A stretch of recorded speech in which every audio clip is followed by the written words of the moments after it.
Hi, it's Hannah. Quick note before we get started, stick around until the end of the episode for a debrief with our behind the scenes crew.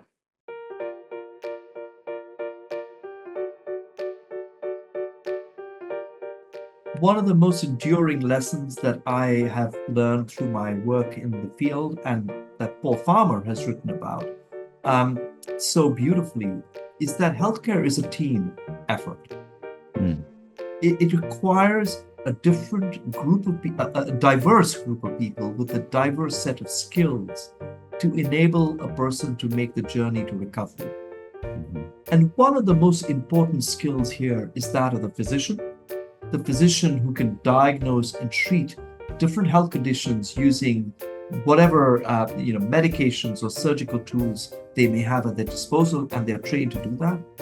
But another equally important person is the frontline worker, who, and I will use Paul's language here, who accompanies the person on the journey to recovery. Welcome to This Helps, where we sit down with the world's leading helpers to find out how they're helping and also what helps them. By the end of this episode, you'll have practical tools to improve your own mental health. I'm Marlon Morgan, founder and CEO of Wellness Together, an organization dedicated to improving the mental health of thousands of people every day. Join me and my insightful Gen Z co-host Hannah Ravitch as we sit down for authentic and vulnerable conversations with people dedicated to helping others. What helps? Let's find out.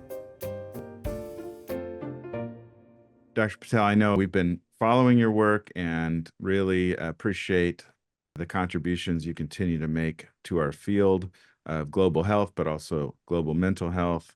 And I could not be more excited to have you on. Well, thank you for saying that, Marlon. I really appreciate that. I'm looking forward to this conversation.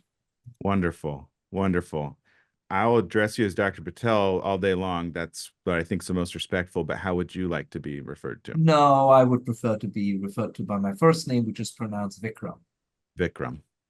Perfect. Okay. That makes me nervous, but I'll do it anyway. Okay, Vikram. So what we want to know is from the time you go to bed to the time you go to bed the next day, what's your perfect self-care day? This is a question that I have grappled with for much of my adult life, and I believe I've hit exactly the sweet spot. I know exactly what makes my day perfect, and I'm going to share that with you. So, first of all, I put a huge emphasis on my sleep. Sleep for me is perhaps one of the most essential parts of what is going to make me feel good the next day. If I don't get a minimum of 7 hours of sleep, and I sleep extremely well, then I know that the next day is going to be not such a good one. So I put a huge emphasis on sleep. And then when I wake up, I actually use an acronym of, three S's that make my day perfect. And, I try and count how many perfect days I have according to the number of S's I have. This is on top of sleep. So sleep is the first S. The next S is my dose of exercise, which is through swimming. This is something I've had since my earliest days in school when I swam for my medical school team. I must swim a 1.5 kilometer exercise swim, which takes me 35 minutes. Swimming for me is not only the epitome of how exercise acts as a tonic for my well-being, but it also is something which is recreational. So it actually combines two very different aspects of my well-being. And I've often thought there's a third element, which is meditative. Because if anyone, who's listening is a swimmer, you will know that swimming is an incredibly meditative activity because you're focusing on a particular physical motion, while at the same time, many of your senses have been blocked off. I do the crawl, at which point my ears are blocked, my vision is completely focused at the bottom of the pool, etc. And your breathing, of course, that's the key thing, is that your breath is something you have to be in complete command of. The third S is my walk with my dogs. Now I had to twist the S to make it work like that. So it's the S really stands for strolling. And this has two components of my well-being to it. The first is the unconditional love my dogs give me. it's hard to describe. Only somebody who owns a dog will immediately empathize with what I mean. And the second is the forest bathing experience I have, because I'm very fortunate. I live very close to an incredibly beautiful, ecologically beautiful zone. And so walking my dogs for an hour every day also involves this kind of being in the green outdoors and embracing that. And the final one is supper. And what does supper got to do with this? So actually, supper again is an extension of my S's here. What really I'm referring to here is sitting and having a meal with my family. I find that this is a very important grounding moment for me and my family. And if my family isn't with me, which happens occasionally when I'm traveling, is sitting and eating with a friend. And so I see the social connectedness here, the bonds that I'm reinforcing every day with people I love, as an incredibly important part of my well-being. So 4 S's. And my perfect day is when I manage to do all 4 of them. So, technical question. What time do you go to bed? I'm an early sleeper, early riser. So I go to bed. As I mentioned, I need at least 7 hours of sleep, and I'm an early morning a person. I work best in the early hours. I like to get up by 6:30 in the morning. So Wow. I work backwards from that. I have to say there is another little secret I have, which is that I tend to sleep for half an hour in the afternoon. This is a habit I picked up when I used to live in India before I came to the US, and it's pretty hot in most parts of India. And much like many of the Mediterranean parts of the world, Indian culture has evolved with this idea of an afternoon nap, particularly to get away from the worst part of the daytime heat. But actually, I think it has a really important biological function, because we now know that our circadian rhythm dips in the early afternoon, and having just a short nap, and I want to emphasize the word short. My naps can be as short as 10 minutes. They're usually more than that. It's more than, maybe 20 to 30 minutes. I don't really fall asleep. It's more like what, we call a shut eye.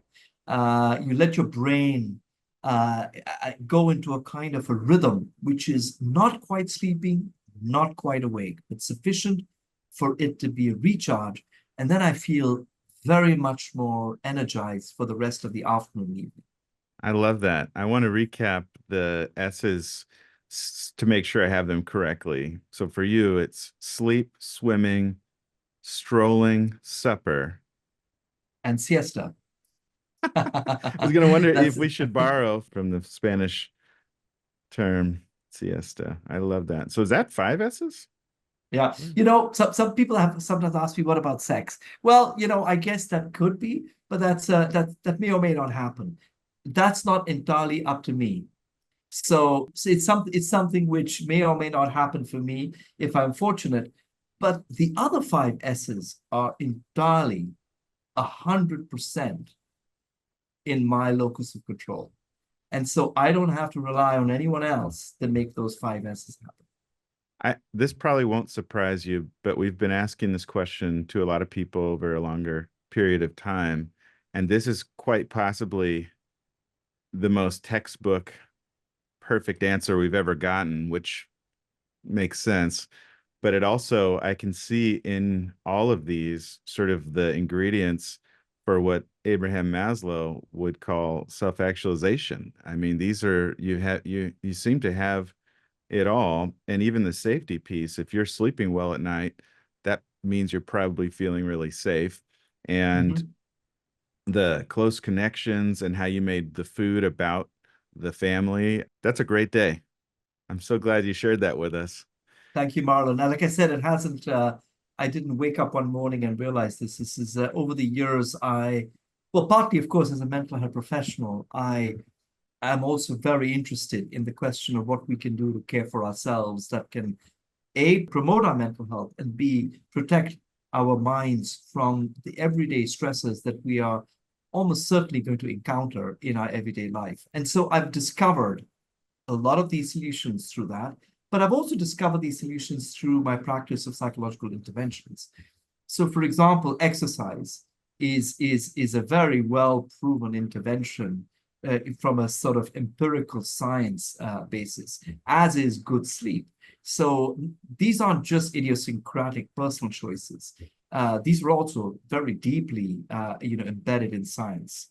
Well, you humbly referred to yourself as a clinician or a mental health expert, but I think anyone listening to this and is familiar with your work may call you the mental health professional. I think, globally you have done so much. I would like to just talk a little bit about your background, your current positions, and give people an introduction, those who may not be familiar with your work, and then any other projects that you're working on that I don't know about.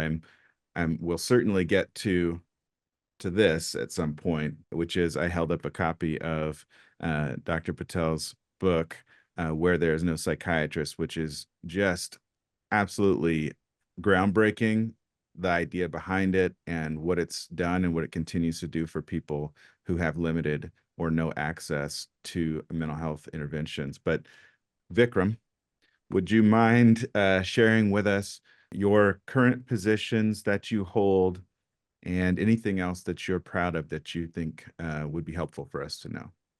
Yeah, of course. Thank you, Marlon. So my current formal position is I'm the Paul Farmer Professor of Global Health and the chair of the Department of Global Health and Social Medicine at Harvard Medical School. It is one of the greatest honors of my life to be having a professorship named after Paul Farmer, who wasn't just my boss, the person who recruited me to come to the US from India, but is also perhaps one of the most iconic moral people I have ever known. He was a man who exemplified the importance of social justice when we think about fundamental questions about who falls sick, why they fall sick, who gets care, and who ultimately gets better. And really demonstrated that human biology is only one, and in fact, oftentimes a small part of the answer explanation to all of these questions. But it's people's social conditions that actually are much more powerful explanations. This has always been also my own firm grounding in the way I've explored the specific area of mental health. Who falls ill when it comes to mental ill health, what happens to them, who receives good quality care, and who recovers is far more likely to be influenced by an individual's identity or their social circumstances than any biological aspect of their mental illness. Wow, that's really hopeful. Is there a way to restate that one more time? You're saying that the factors around somebody and their relationships might have more of an impact than some of the physical aspects or even their biology? Absolutely. First of all, I want to say something, Marlon, that sometimes people misinterpret or misunderstand what I'm about to say. I find that the idea of a binary, is it social or is it biological, is actually one of the most mindless binaries that people fall back on when you hear people like me talk about social determinants of health.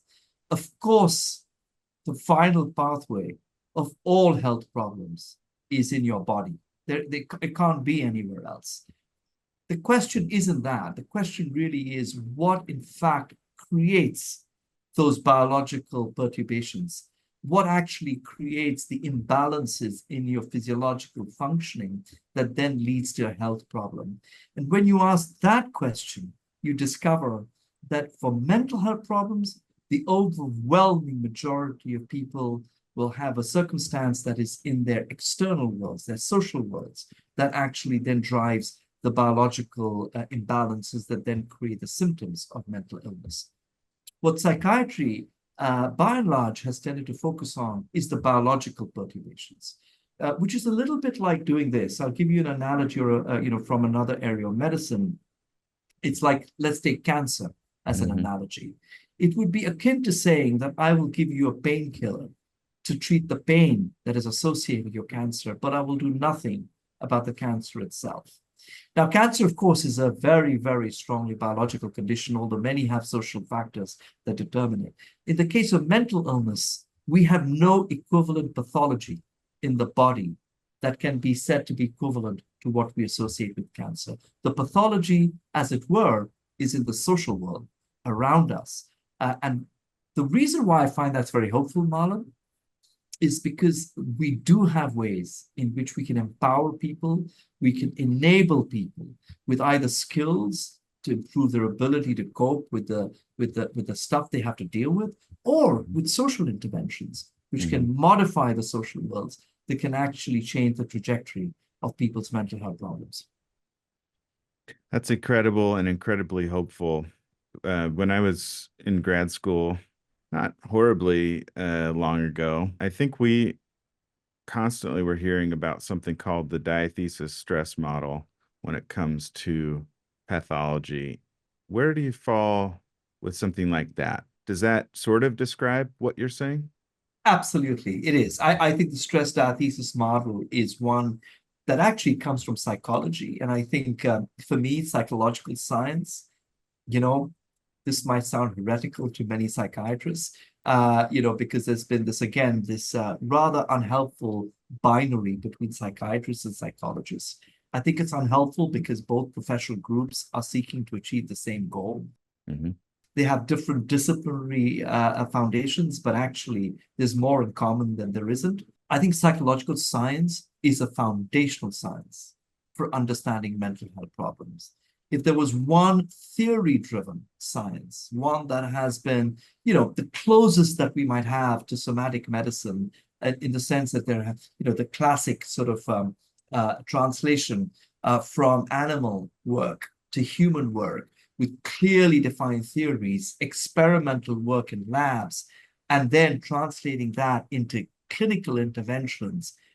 Psychological science has all of it, and it goes back hundreds of years. So I think for me, psychological science is an extremely powerful tool alongside neuroscience. And I actually think that the blending of psychological science and neuroscience in what we now call, for example, cognitive neuroscience or developmental neuroscience, these hybrid fields are in fact the most exciting opportunities for us to uncover the nature of mental health problems and ultimately the treatments and the prevention of mental health problems. And so the stress diathesis hypothesis that comes from psychology, I think defines extremely well, Marlon, what I just mentioned to you earlier. It's our social world that creates the stressors that then interact with our biology, the diathesis, as it were, and in very specific circumstances, for example, where we might have certain biological vulnerabilities, or we have very many different stressors happening all together, so we're overwhelmed, or we don't have enough protective factors around us. These are hugely unique sets of circumstances. Person A will develop a depressive condition. The person B, in exactly the same set of circumstances, may not. It's uncomfortable how much I'm enjoying this right now. What an honor to hear from you and to hear directly the balanced approach that you're taking. I think it could be easy, and I've seen in the past people draw a line between psychiatry and psychology and sort of say, you talk about all the relationships and the other factors and the social determinants, and I'll talk about the meds, and we just don't even really need to discuss much, if people are treating the same client or patient, for example. And what I hear you saying is actually where those two meet is actually the most important piece to identifying what's happening with someone and how we can treat it. That's exactly right. I think just simply attributing mental illness to a chemical imbalance in the brain, actually, to be honest, Marlon, I don't think any psychiatrist believes that. So I don't want to make your listeners believe that that's how psychiatrists think. They don't.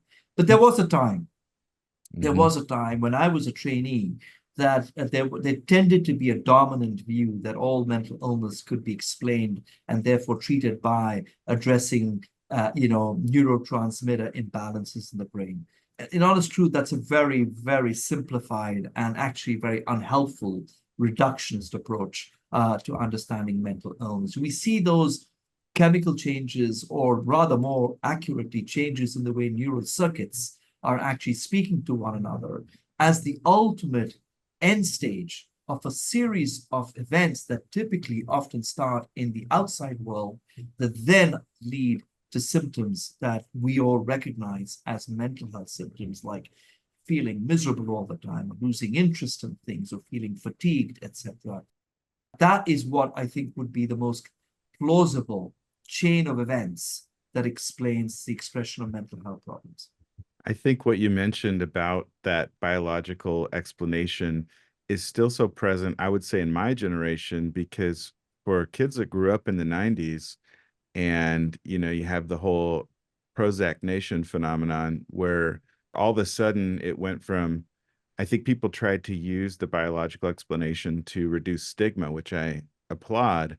But at the same time, I don't think you could go to a psychiatrist in the early 90s and not hear, well, you would take insulin if you had diabetes.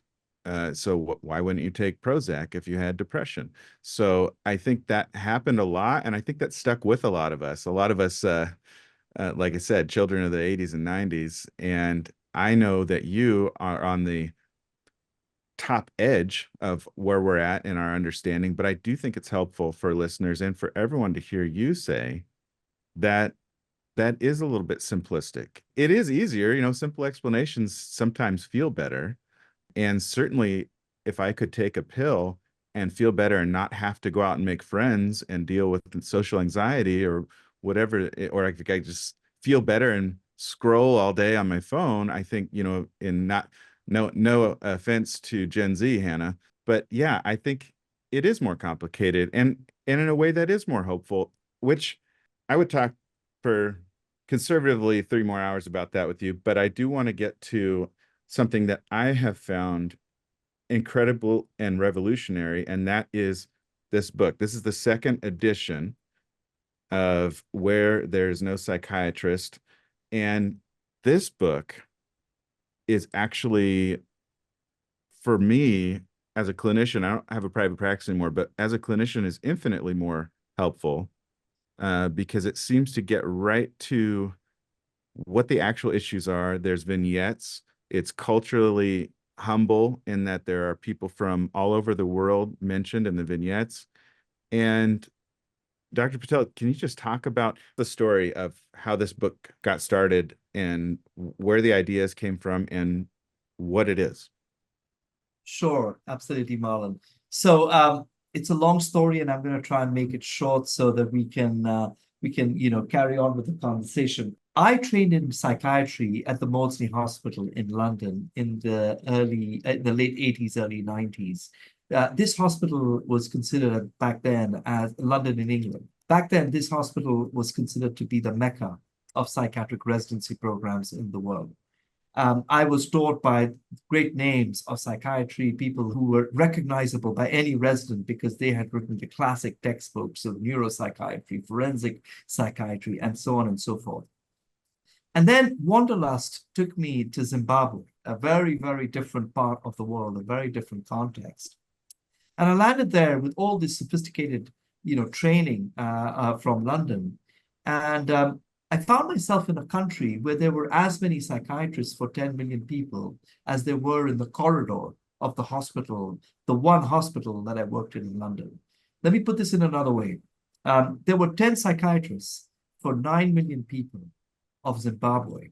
8 of those psychiatrists lived and worked in the city of Harare, which had about 1 million people. You can do the math. There were 2 psychiatrists left for the remaining 8 million people. In contrast, in London, in my one hospital, there were about 150 psychiatrists, just in the one hospital in the city of London. That's incredible. That's staggering. Exactly. And so you can begin to see, where I began to discover the field of global health, the field that defines itself through the notion of justice for people. Justice both in terms of who falls sick, but importantly in this instance, justice for those who are already sick in terms of accessing high quality care. And back then, the idea was that we're going to just populate the whole world with psychiatrists. When I landed up in Zimbabwe, and then subsequently when I landed in India, which was very similar to Zimbabwe in terms of human resources, specialist human resources, I should clarify, I discovered that the model of psychiatric training that I had had in London simply had to be consigned to the waste bin, and I had to start from scratch all over again. But to do that, what I needed to do was to distill the essentials of psychiatric practice and distill what I thought were the most active, essential elements, strip away all the jargon, strip away all the fluff, and create clinical training materials that could be used by frontline workers, community health workers, peer support workers, lay people as well. But that also set about a journey of science for me. I kind of realized that while I was being driven by this moral mission that we couldn't let people suffer simply because we had no psychiatrists, we had to provide tools now, immediately, for people to support those who were struggling. I also needed to build a science base around this. I couldn't be just a preacher standing on my soapbox. I needed to demonstrate that these ideas worked. And if they didn't, I needed to recalibrate those ideas. And so that also marked the beginning of not just a career in advocacy and activism, but also a career in global mental health. We didn't call it global mental health then, but what ultimately became global mental health, a career of science. That's how you ended up becoming a pioneer in the field of global mental health. That's the short version of it. Yeah. That's right. And that's how I ended up being the Paul Farmer Professor of Global Health in what I consider probably the US's and probably one of the world's most preeminent departments focused on achieving health equity.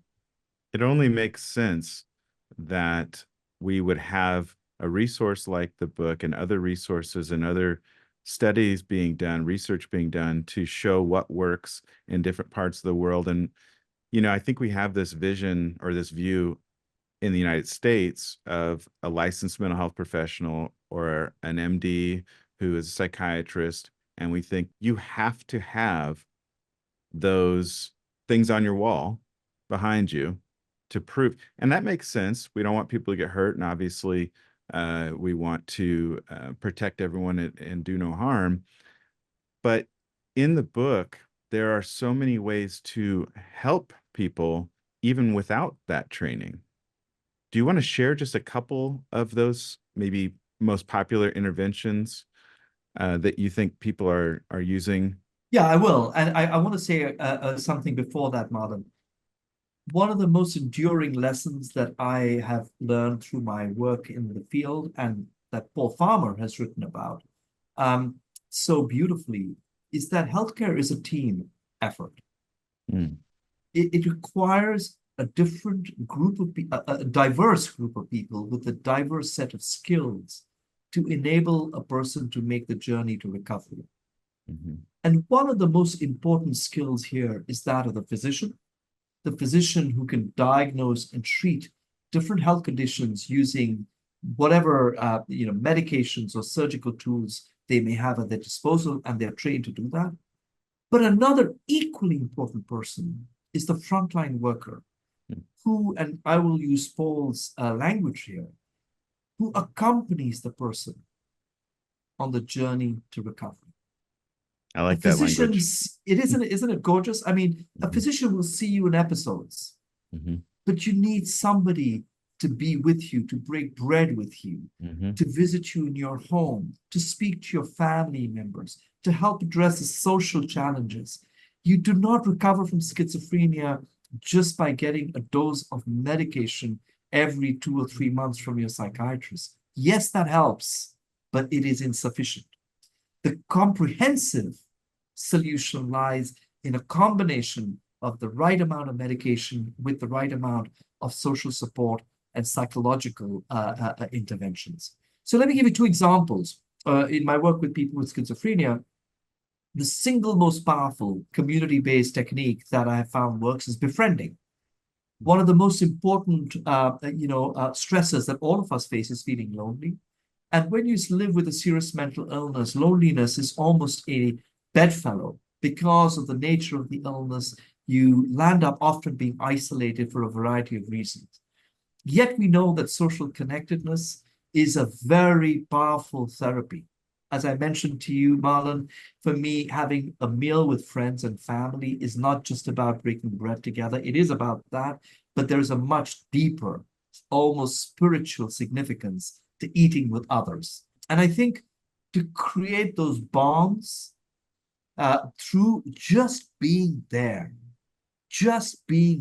with the person is in itself an amazingly powerful form of therapy.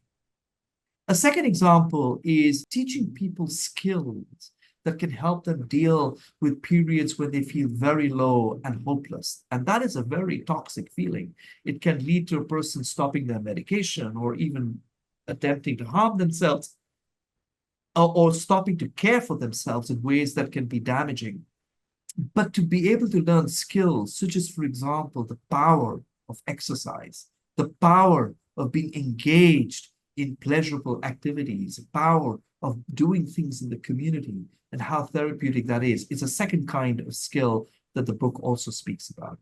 These are not rocket science now. And because they're not rocket science, people dismiss them as fatuous, as vacuous kinds of, this is the do-good advice. It's not real medicine. It's not real science. But here's the thing. It is real science. If you really had to figure out how these interventions work, there is a very deep biological explanation. Because, real science means what for many people? Biology. And that's why I turn to that and say, yes, exercise does have a biological explanation for why you feel better. Yes, social connectedness does have a biological basis to explain why you feel more purposeful in life, etc. Just hearing from you, who I believe is someone who has the most experience and knowledge in this area, and I'm just hoping that everyone's really listening closely here, because I think, Vikram, what you're saying is that one of the most feared diagnoses, which is a mental health problem, and schizophrenia itself.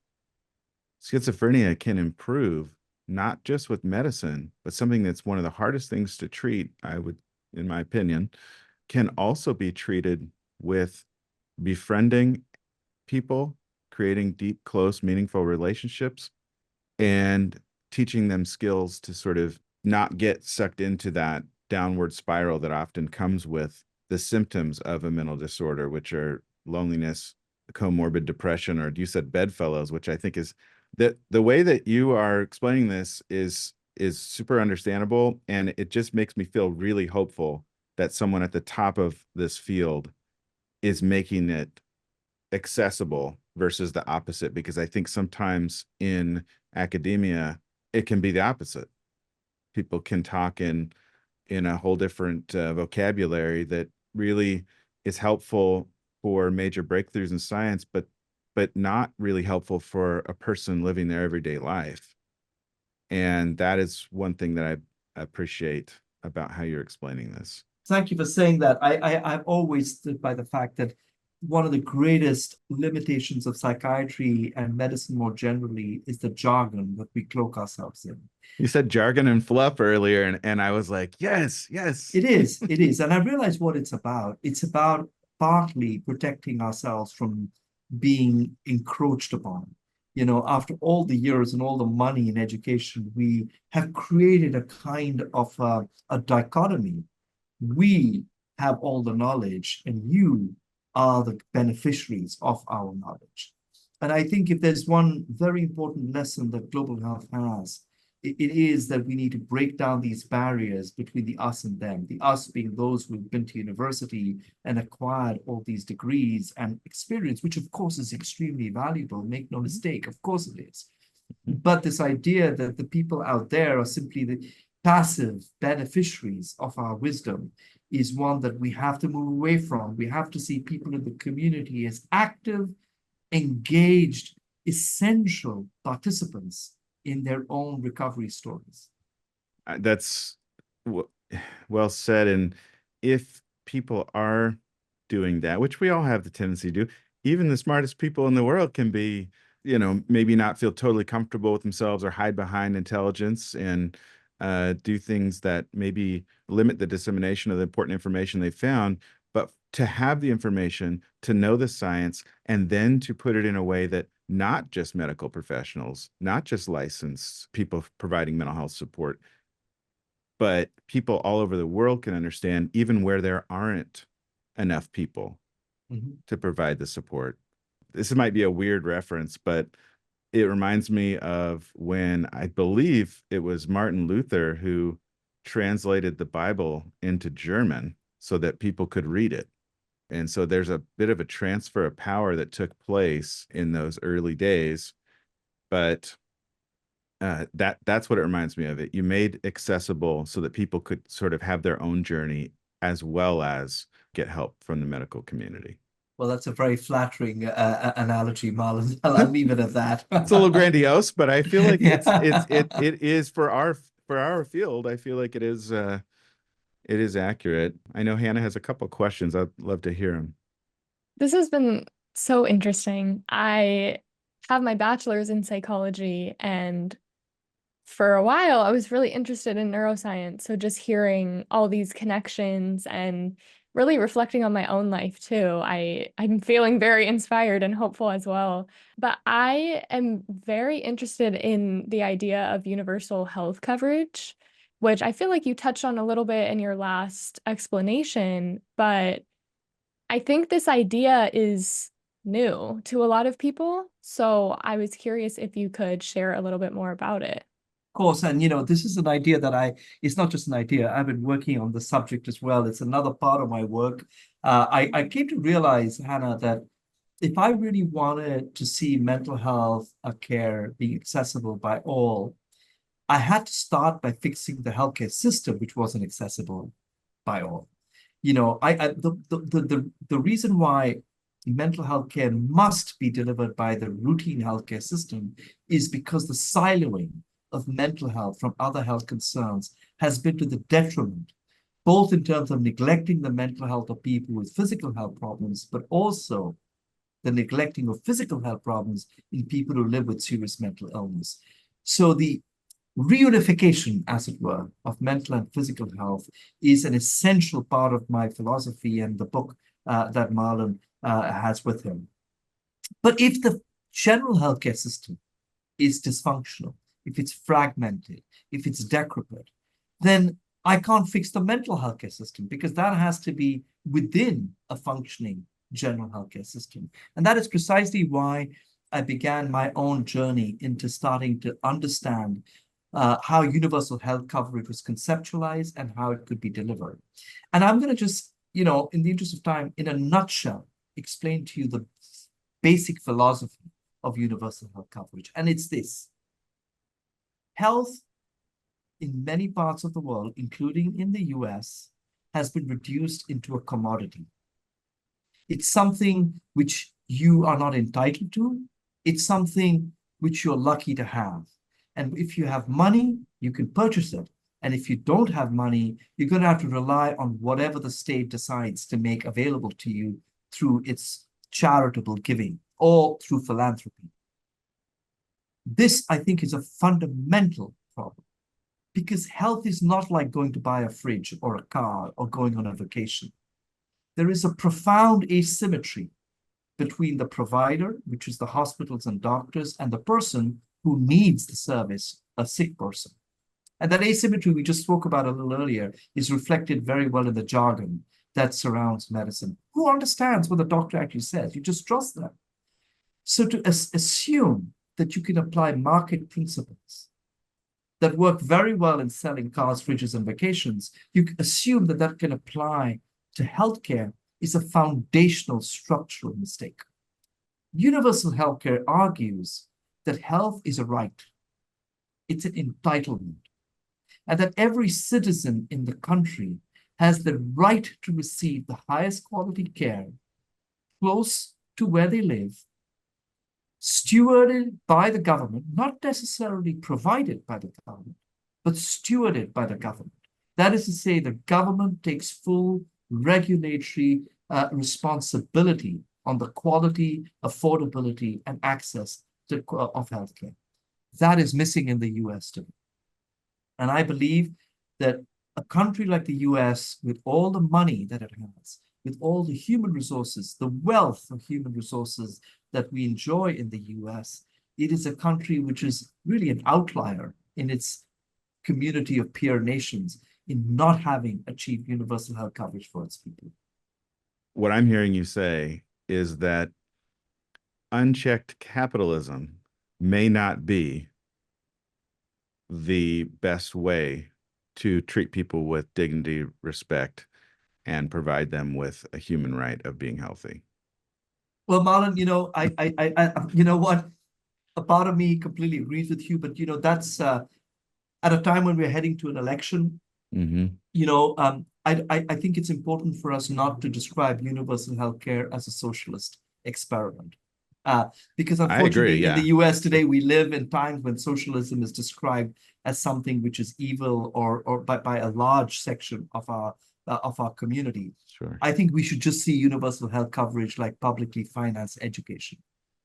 We Perfect. just have to Yes. look at health and education as two fundamental entitlements that everybody has. In the same way that we don't ask children to go buy education from wherever they want or they can, we should not expect anyone who is sick to have to do the same thing when they need health care. I'm glad you said that. I didn't even think about the political implications of how I said it, which is probably inflammatory without needing to be. But yeah, that makes sense. And it sounds at this point, as a person, as an American, sounds too good to be true. I'd love for it to be true. With a fifth of our GDP going to healthcare, you would have to imagine that we could do something, have a system that works for everyone. That's so many resources that it would have to be possible. Just on the face validity of that statement is there. This is another analogy that it doesn't really do it justice, but let's presume Apple, the largest company in the world, I think currently they are, and they say privacy is a fundamental right. We believe that's human right. Now, in the best case scenario, we'll believe them. I'm not totally convinced that they're not looking at everything just like other companies are. But at some level, if people could understand what you just said and can hear it non-politically and as a human being with respect for other human beings and themselves, I don't see how it could be political. I think it's a mistake that we politicize the question of health Agreed. equity. Thank you for saying that.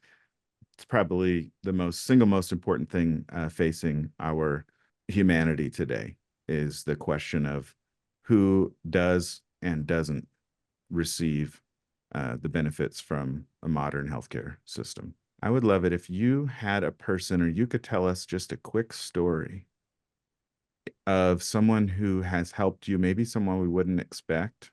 Do you have a story you could tell us about that? Marlon, this is going to sound like a cliche, but I have been asked this question before, and I don't hesitate in answering it because I know who it is. And like I said, the cliche, of course, is I'm sure many listeners are going to say, well, of course he's going to say his mother.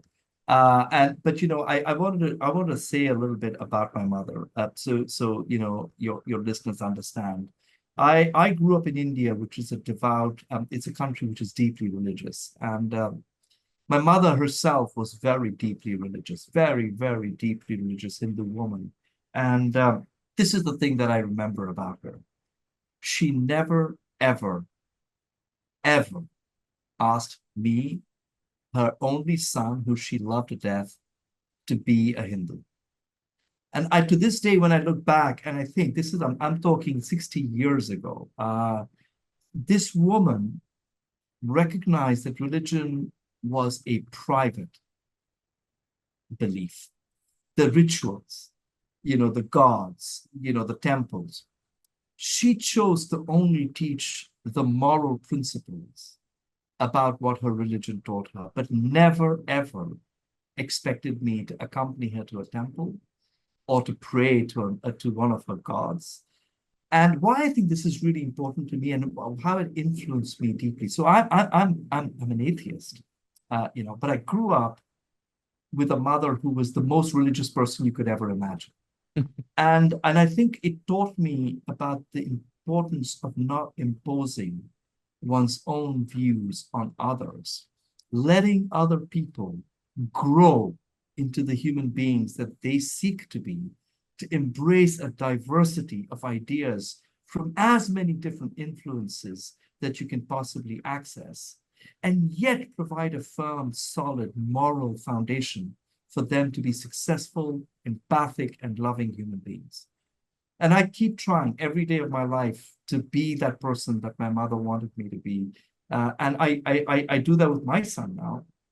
I let him grow into the person he wants to be while trying to provide what I hope is a robust moral foundation of empathy and compassion and care for others, for the world around us, our environment.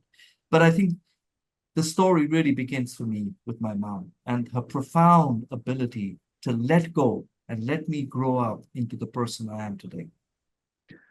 That's incredible. And with all of the talk we've had earlier about how people grow and develop and heal between the physical and the mental and where the two meet, you did describe someone who created an environment that allowed you to thrive, to learn, to stay open, and really make an enormous impact on the world around you and continue to do that. Thank you for sharing that with us, Vikram. It has been an absolute pleasure to be here with you. I won't soon forget it and can't wait to see what happens next. Is there anything else, for us to stay in touch with you about or look for any projects coming up or research coming out? Well, thank you, Marlon. It's been a pleasure speaking to you. I just wanted to say to any of the listeners who would like to follow up, please just visit our Mental Health for All lab website. The Mental Health for All is explicitly and deliberately named lab. Normally in Harvard Medical School, labs are named after the principal investigator, but somehow Patel Lab doesn't sound that exciting. So I think Mental Health for All lab is just more evocative. Visit our website. You'll see a whole bunch of things we're doing. The Empower program, for example, is a very ambitious program to train frontline workers to start helping, supporting people in their communities on their recovery journeys. We're working extensively in Texas, for example, right now, and hopefully be working in other parts of the US as well. If you want to join us, if you want to join in this, I'd say adventure, if you want to learn more about our work, if you want to get involved, write to the address that you see on the website, and we will be responding to you very soon. Wonderful. Thank you so much, Vikram. We'll talk to you soon. Thank you. Bye-bye, Okay. Marlon. Bye-bye. Thank you, Hannah. Thank you. Doing something new today. This is something we do normally after every episode, but you as a listener don't get to hear it. Hannah and I come on with our behind the scenes sounded like Nicolas Cage from what's the movie? Kiss a Vampire or something? Or anyway, that's how he cries in it. It's like look it up. It's worth it. Something you don't normally hear is any of that, but you also don't hear us talk about how the episode went with our behind the scenes until now producers, Andrea and Bryson. So Andrea and Bryson want to introduce you to everyone. Let them know who is on the call. Andrea, go. The way I'm holding back from setting off an air horn right now is I just want you to know how Please do. reserved You have I'm the being. power to do it. well, Just if do I it. must. But you just can't just reserve it for yourself. But yeah, go ahead. Say it again. I talked over you. I said that's the vibe we're going for on This Helps, I think. Hell yeah. This hell yeah. This helps. I don't know. Oh, that was really good. I loved that. Bryson, do you prefer the air horn? I absolutely love the air horn, Marlon. Bryson, you introduce yourself and I'll set it off when it feels right. Okay. All right. Well, I'm Bryson Bernardi, and it is awesome to be here and get some screen time here on This Helps podcast.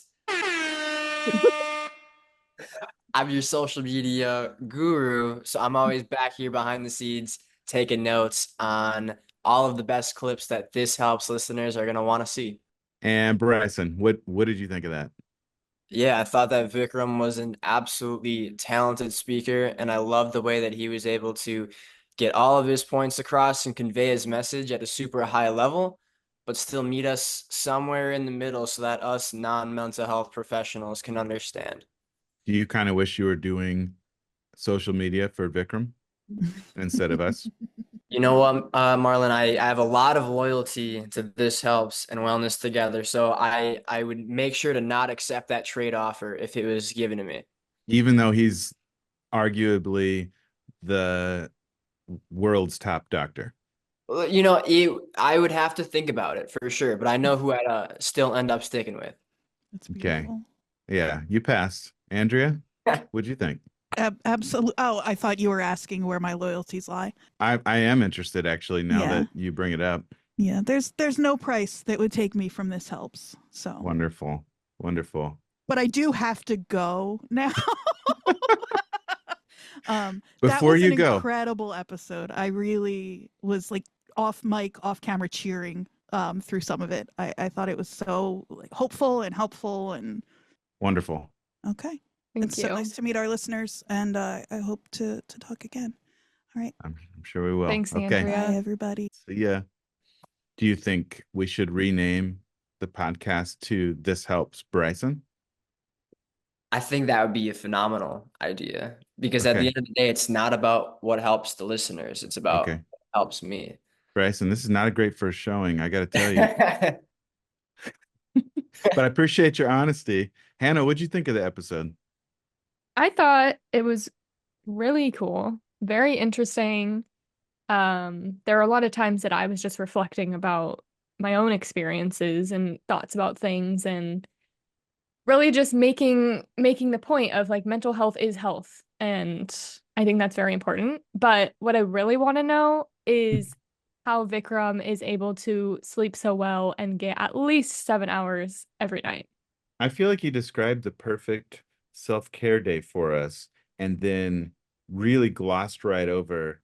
And I sleep very well. So it was almost honestly, of all the things he could have said, that was the only thing I felt was a little bit prideful. Being being being the top doctor for Harvard Medical School's Department of Global Health, he had a lot of humility with everything but the fact that he is an effortlessly good sleeper. And on top of it, he takes a half-hour nap, of which he, quote, doesn't fall. So I would fall asleep and wake up at like 6 p.m. in the afternoon if I try to take a half-hour nap in the afternoon. But he said he takes a half-hour nap and then what remarkably just wakes up 30 minutes later or doesn't fully fall asleep. What was that? Shut eye, as he called it. You did say I don't shut up. know. I mean, I do believe in the power of a good power nap, but I can also fall into now it's 3 hours later and the day is over. How disorienting is it to try to go to sleep for like a half hour in the afternoon and then wake up 3 hours later? What are the feelings? What are the emotions? I know both of you had this experience. I know I have.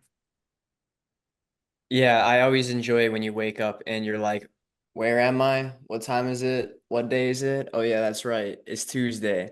But the most impressive part about that 30-minute nap, Marlon, is if I'm gonna try to have a 30-minute nap, and he said sometimes he keeps it to 10. That whole 30 minutes, I'm sitting there thinking about, well, I haven't fallen asleep yet. 29 minutes, 28 minutes, Yeah, 27, same. putting pressure on it, and then I never fall asleep. So the fact that 10 minutes is insulting because it, then it you're like, really by is. the time you, I don't know, transition to laying down, you have 9 minutes. And Yep. then that's like the amount of time you have on a snooze. And that's super annoying. I will set alarms depending on how I snooze them. Tell me more. So I typically do a 7:25 and a 7:39 a.m. because I will snooze the 7:25, which means it will go off at 7:34. And then I have 5 minutes after, and I have a 7:39. And then I'm like, okay, time to get up. It's a pretty good strategy. Is this like a guess and test method? Like how did this How'd you end up with these randomly spaced times? I don't know. I've always had the most random alarms, and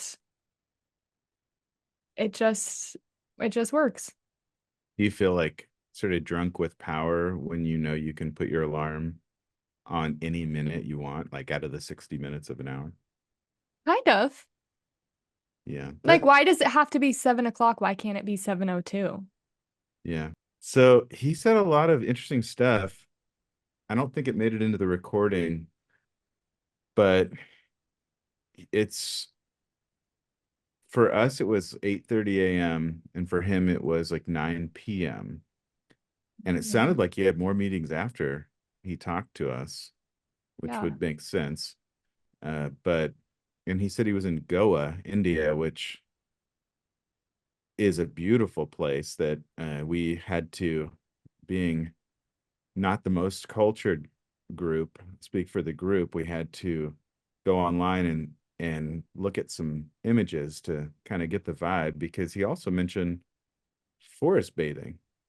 He And did. Goa looks incredible. I don't think I understood how beautiful that area of India is. Yeah. It's beautiful, and they have cows that hang Well, out on the cows are, beach. I think cows are sacred. Yeah, that was like one of the first or second images we saw was like an adorable, I don't know, the cow was giving golden doodle vibes on the beach. It just looked very like curled up and comfy, like you could hang out with it, like it didn't have huge horns. Yeah.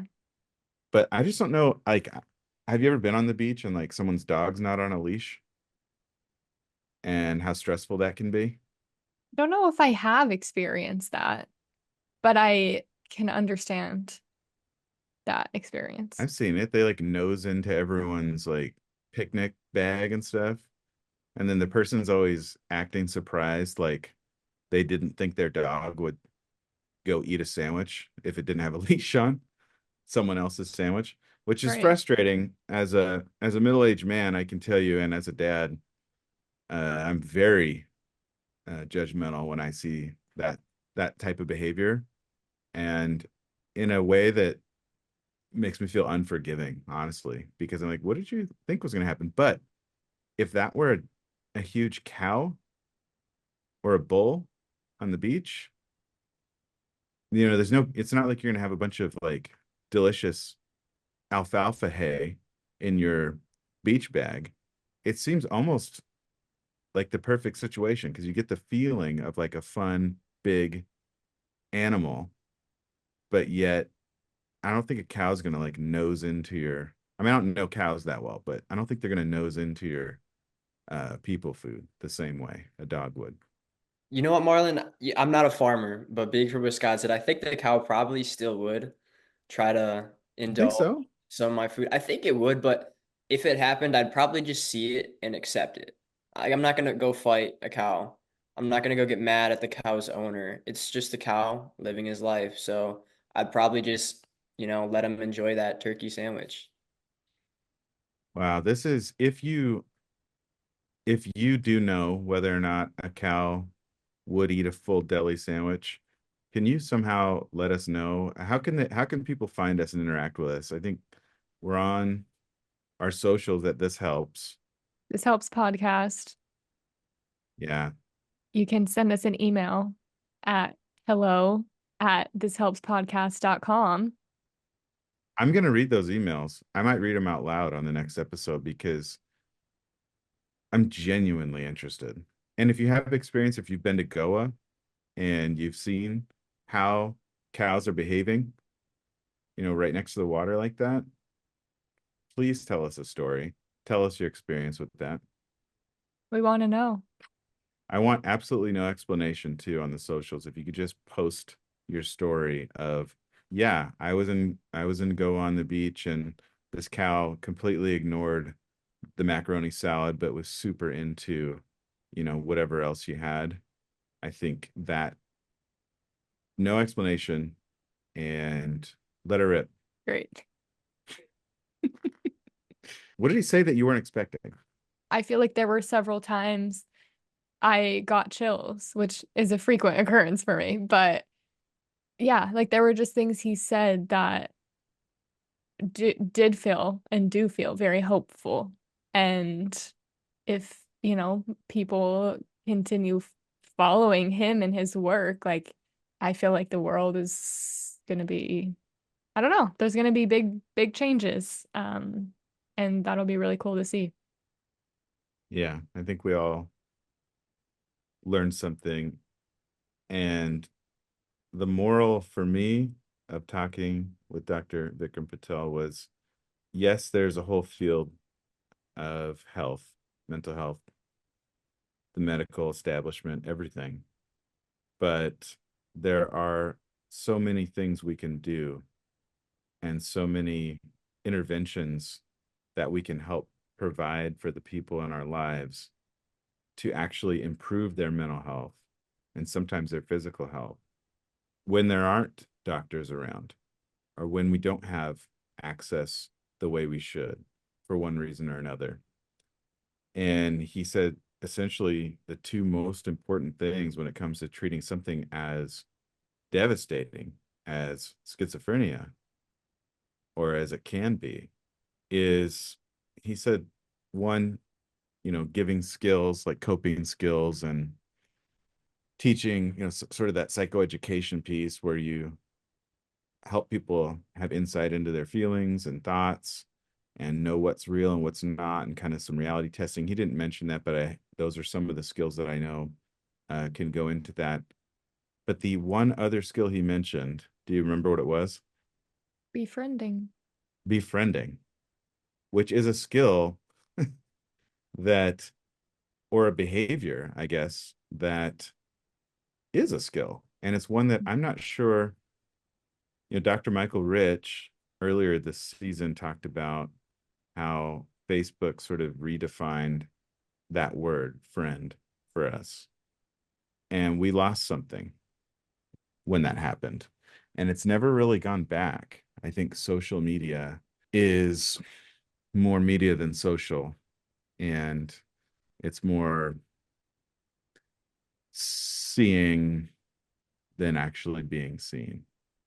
And I think if we can just remember that one behavior of what does it really mean, and really ask the question, what does it really mean to be a friend to someone?